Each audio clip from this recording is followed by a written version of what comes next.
I cannot believe this, as rumors and reports are starting to circulate surrounding a surprising new Leafs target that Leafs fans are very familiar with. I'm going to break down exactly who that is and discuss what it means going forward as the Leafs prepare for something big. But before we get into it, folks, we are less than 200 subscribers away from 15,000. So if you want to help us towards that goal, make sure to hit that subscribe button. About 70% of you who are watching right now aren't subscribed, so you're part of the 70%, and you want to help us towards that goal of 15,000 subscribers, make sure to hit that subscribe button. We all like seeing round numbers. Maybe help us towards getting that goal. But Darius, there's a lot to go over today. Leafs land news has been interesting. There's reports about Mikko Rantanen. There's reports among the NHL about a bunch of trades, all these things. It's been pretty quiet on the news and trade front thus far throughout the Four Nations Cup. And, we're about a bit less than halfway through the break here. There's some new reports that are dropping, and this one is specifically involving Jared McCann. And that's a familiar face to a lot of Leafs fans. If you think back to the expansion draft, we'll get into a little bit later. But I'm hearing Jared McCann can be made available before the deadline. McCann is a versatile scoring forward that kills penalties and plays center if needed. He's 28 years old, has a $5 million AAV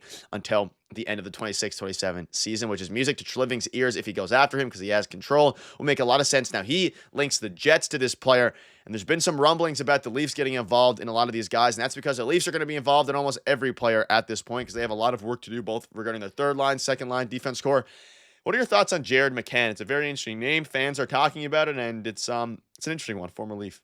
Well, I know the joke is that the Leafs are in on everybody, but this trade deadline, I think they're literally in on everybody. Everybody that becomes available, they're probably kicking tires on if it fits their lineup, obviously. And now this is a very interesting player. A lot of Leaf fans remember, former Leaf Jared McCann for about 3 days or whatever it was until he was left unprotected to keep Alex Kerfoot in the lineup, which is a horrible decision at the time, but nonetheless, we're here now.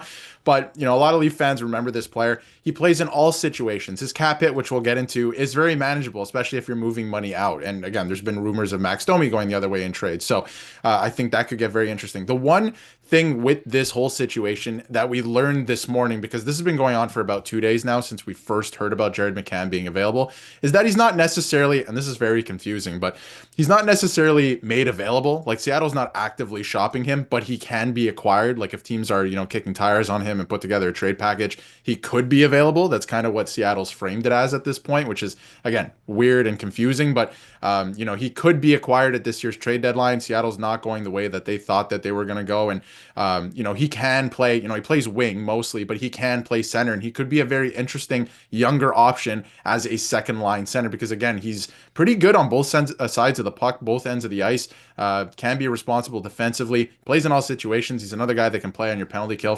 So for that dollar amount, it's not bad. Yeah, I think a lot of players are going to be becoming available for the right price. That seems to be kind of the wave that this deadline is going. You see this here. Elliot also says there's been some reports about Jared McCann, but his team's going to Seattle, not them shopping him.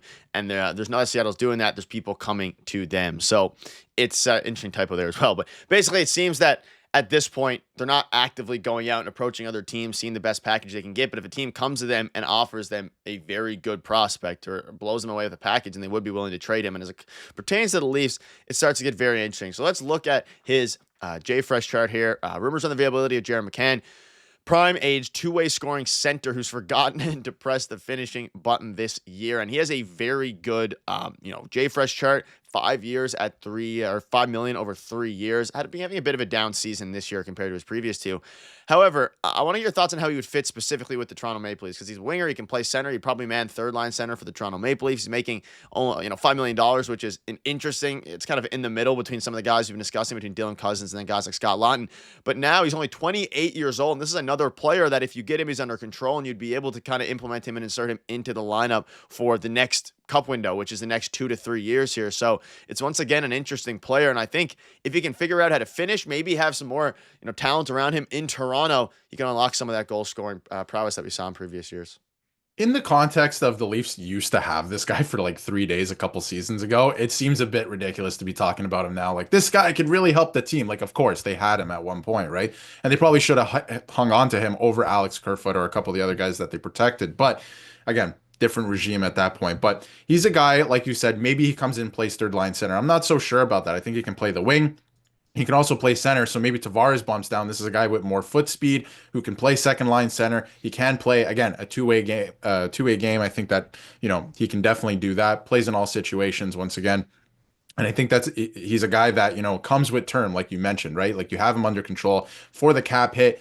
with where the salary cap is going, I think it could be a really good move. You'd have to move salary out. It would have to be Max Domi at this point. He's the guy that we're kind of throwing around the last couple of days because he has been named in these trade rumors, right? Like it's been Max Domi, David Camp could be cap casualties at this year's trade deadline. It's a very real possibility. So, you'd have to throw him in there to make the cap work because again, you probably need another depth defenseman. But this would solve a lot of issues again. Like we've been looking at some other options like Dylan Cousins. You would have to move mountains to make that work this season in season.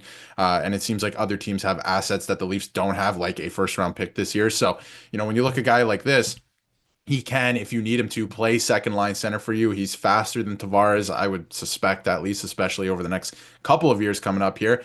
And Tavares is going to take a diminished role, right, next year. It's going to happen with that salary cap decrease on the next contract. So again, I think they have an opportunity here to shake things up. It's an interesting idea. They already had him, so it would kind of stink to, trade an asset or a couple assets to get this guy again, to acquire him again. But I think it's an interesting option that has become available to a degree. It seems like if teams approach Seattle with a trade package, they'd be open to trading him, but he's not openly being shopped right now. And it was obviously not Trillving, it was Dubas who made the trade. So it'll be interesting to see how that goes about. And he's a top six winger scoring at 10.9% percentage shooting this season. I mean, you'd be kind of in theory buying him low because he's having his worst scoring year in a while. His contract, assuming he gives some of the production. If you're unfamiliar with his production this season, he has. I mean, we're talking about a down season, not being able to score the puck. He still has 42 points in 57 games. So he's almost, you can see a real world where he comes to Toronto and puts up a point per game, which is something at $5 million is a very reasonable to a great contract. So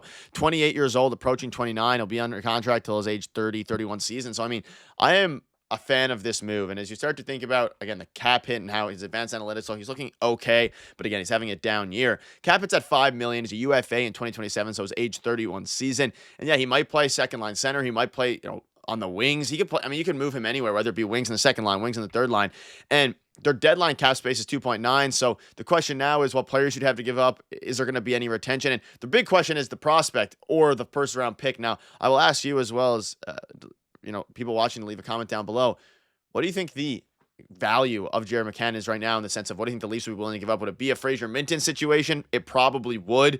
If Fraser Minton is having, to be dangling conversations for Scott Laughton, I'd probably prefer Jared McCann here.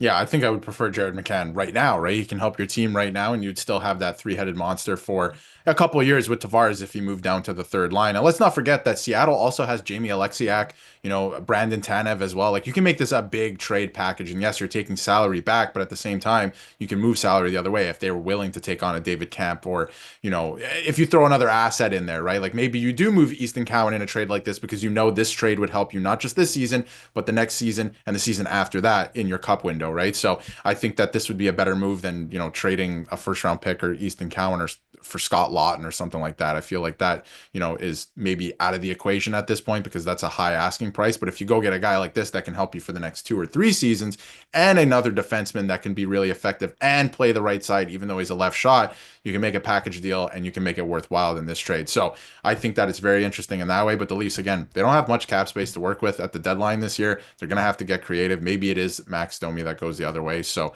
we're going to have to see what happens. But I know a lot of what's going down recently. The asking price is pretty crazy. So I wonder what Jared McCann's worth. But again, I think that in a trade to help you immediately for a guy that's not even that old, it's only 28, like you mentioned, maybe you do move off of one of your best prospects. Yeah, let us know all your thoughts are. Something very interesting. A bigger trade is probably on the horizon because we know the Leafs are experimenting in a lot of different avenues. But let us know all your thoughts are. Thank you guys for watching. Cheers.